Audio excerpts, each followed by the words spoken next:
Hi, I'm Marty Nemko. In today's installment of my series on super smart people and their advice on how they should do life, I want to talk about parenting. Uh, Generally, if you yourself are super smart, your kids, both because of genes and environment, are also likely to be quite smart. Although there is this statistical concept called regression to the mean, which I won't go into the details about, but the bottom line is that uh, if you are way above average in any attribute, your kids are likely to be, by just random variation alone, be yes above average, but a little less bright than you are. And I guess I'll start there. That causes a problem because the kid feels, perhaps correctly, that he or she can never um, live up to your accomplishments. And again, there's no magic answers to that don't seem um, placating, but not legitimate. Uh, but the best I would do if I had a kid who was not quite as successful or as bright as I would say something like, this isn't a competition. All we're supposed to do is be the best we can be. In some ways, I have strengths over you, and you have some strengths over me, for example, and it might be something less intellectual, or his or kindness, or whatever. But I'll say it's not a competition. I love you as you are, especially when you're making a reasonable effort to be your best self. And then let it go. And sometimes things need to be repeated a bunch of times over time for them to really penetrate and become a part of the fabric of their brain. And so I would do that. And of course, I would demonstrate that, and I'm not perfect, but I would try to avoid one-upping them too much, nor bragging about my accomplishments too much. I don't mind sharing some of my successes, but keeping that in check so that the kids' somewhat lesser potential is less often thrown into their face. Okay, but we're getting a little ahead of ourselves. Um, First of all, if you indeed, as most super bright people who often have children with other very bright people, your kid is probably starting out with a genetic strike or two in their favor. If you're the, bad metaphor, but if you're a pitcher, it's like you're starting out against the batter with having two strikes on him, or one at least, because study after study, iconically, the Terman study that longitudinally followed hundreds of kids through their lifetime, average IQ 151, showed that they are remarkably successful as a group and healthy, both because perhaps intelligence is in part of a physiologically robust brain, as well as the fact that if you're intelligent, you probably got a better life that derived from that, and therefore you have more to lose by doing risky behaviors like drug abuse and joining gangs and crime and whatever. Anyway, so your kid probably starts out with a leg up. Um, but of course, with every subset of people, there are unique issues, and I want to talk about a few of them here in the parenting of a quite bright child. Um, Very smart kids, they tend to be very manipulative. They use their intelligence to try to manipulate you to do their bidding, and that's very cute, but it also can lead them to get away with things that they shouldn't. Now, there are sometimes, they'll do something. I'll just say some child I know who's very bright played this really incredible prank on their parents, and it was really smart and really clever. Um, but it was devastating to the parents because they thought it was a real problem, and so you can praise the ingenuity of it while expressing your disappointment in their using their intelligence for ill rather than for good. And by the way, that is the core principle that at least I believe, and my PhD is in educational psychology, I know something about this. Before you default to rewards and punishments, it's far wiser to try to build intrinsic motivation. So it's, when a kid does something well, it's saying, it's really great that you did that because, not say, here's a dime or whatever, so that they feel like they understand the intrinsic value of doing something well. And when they do something wrong, that's worth your not ignoring. We can't, confront everything, but if it's something we want to mention, it's saying something like, I'm disappointed in you, Johnny. You've been so grown up lately. You did this well, and now you did this. I know you can do better, and then walk away. That invocation of guilt is more likely to inculcate an intrinsic sense of motivation, so that when your kid is not under your watchful eye, your kid is more likely to behave well because he isn't driven by an internal set of values, rather than the parent who defaults too quickly or devolves too quickly to rewards and punishments.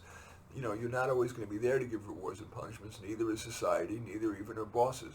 So, especially with really bright kids who tend to be really, you can reason well with them because they got great reasoning skills, you would try to invoke some guilt when bad things happen and give good logical reasons for explaining why you're pleased about something they did. Of course, even when a kid is bright, it's a mistake to consider a bright kid a miniature adult. Still, you have to really titrate. You have to modulate the level of intellectual rigor that you use and the language that you use with your child to be sure that your child really understands. And then if you think you're worried your child doesn't understand, don't just say, do you understand? Because the answer is always going to be yes, because he's going to want to avoid embarrassment. But take it another step. So, David, do you really understand? Yes. Really?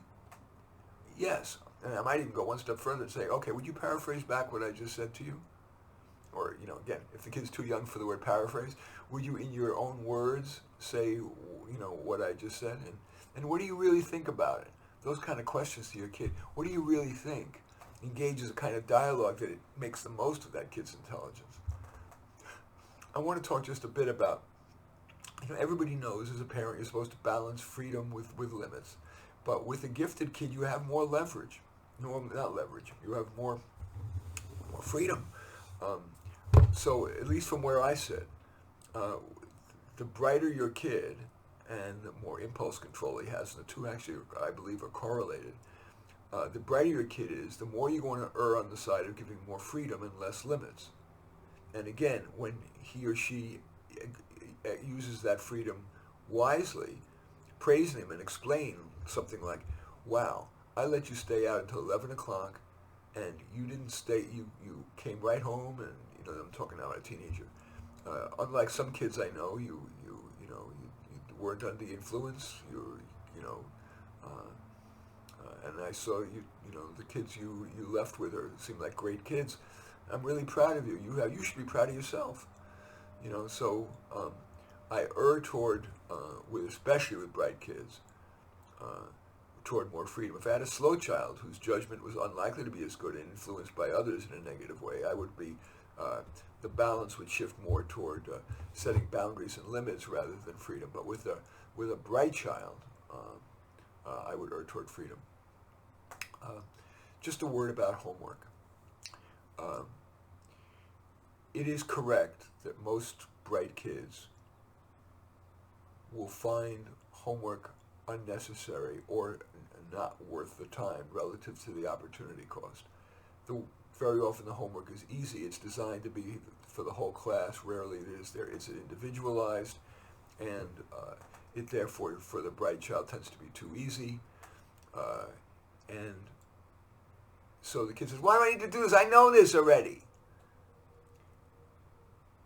No magic answer to that. I would probably, again, with an intelligent child, say something like, well, you've got a choice.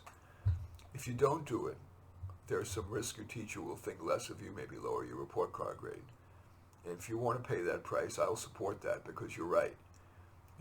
You're doing advanced math and she's having you do a worksheet full of subtraction with regrouping.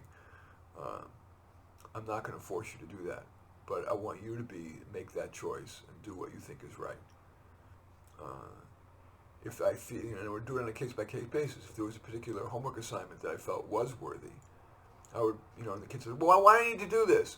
Well, I look at this and I'd say, this is something that you could use your creativity and your good brain to do, not just the average, but do something really smart and clever with this. what could you do to make this assignment creative and interesting and moderately challenging for yourself? So that's how I would deal with homework with my kid. Anyway, those are my thoughts on parenting a very smart child, which again I'm assuming usually occurs because you're very, very smart. So the things to remember again, even if you are very smart, chances are your kid may be a notch lower. So there are ways to mitigate that by encouraging the kid to challenge, to compete mainly with himself, as well as pointing out his or her strengths. Be aware of smart kids attempt to use their brains to manipulate you, and yes, while acknowledging the cleverness and the cuteness, don't too often be manipulated. In terms of responding to good and bad behavior, rather than quickly moving to rewards and punishment, because you're not always going to be around to dispense them, nor will bosses and teachers. Try to build intrinsic motivation by giving the reasons why what the kid did was good, and if the kid did something bad, invoking guilt. Guilt has an undeservedly bad reputation.